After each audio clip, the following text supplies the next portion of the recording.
Et il y a deux raisons pour lesquelles les albinos se sont tués. Oui. La première est l'ignorance. Ouais. La seconde est la superstition. Par exemple, certaines personnes qui travaillent dans les mines pensent que pour avoir des minéraux, pour trouver, ils pensent qu'il faut avoir une partie du corps d'une personne albinos pour trouver des minéraux spéciaux. Tu vois? Oh là là, ça va trop loin. Faut éradiquer cette croyance-là. Ça nous détruit, c'est pas possible. Alors il y a ces sorciers qui leur disent du coup d'apporter des parties du corps d'un albinos. Les gens pensent: oh, quand j'aurai une partie du corps d'un albinos, je deviendrai riche. Quand j'aurai cela, je serai riche. Du coup, les gens pensent que les personnes venant des villages ou des zones reculées ne sont pas vraiment conscientes de ce qu'elles font. Par exemple, il y a eu un cas, il y a 2 ou 3 mois, un père a tué sa propre fille à Bukoba. Il l'a tuée parce qu'on lui a dit de le faire.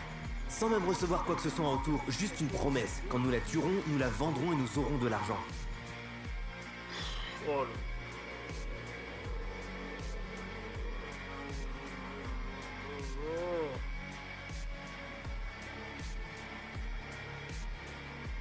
Qu'éprouvez-vous lorsque vous voyez un albinos?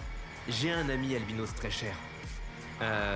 Beaucoup d'entre eux manquent de confiance en eux. Ils se sentent différents. Je veux dire, ils se sentent différents des autres. Ils se perçoivent comme des personnes ayant un handicap.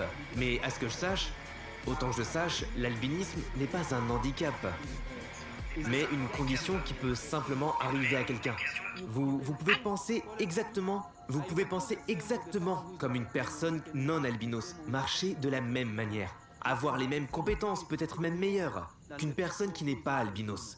Je pense simplement qu'il leur manque quelque chose, mais je ne crois absolument pas qu'ils aient des super pouvoirs. Je n'y crois pas. Il n'y a pas de différence. La seule est la couleur, mais il n'y en a pas d'autre. Si lui est une richesse,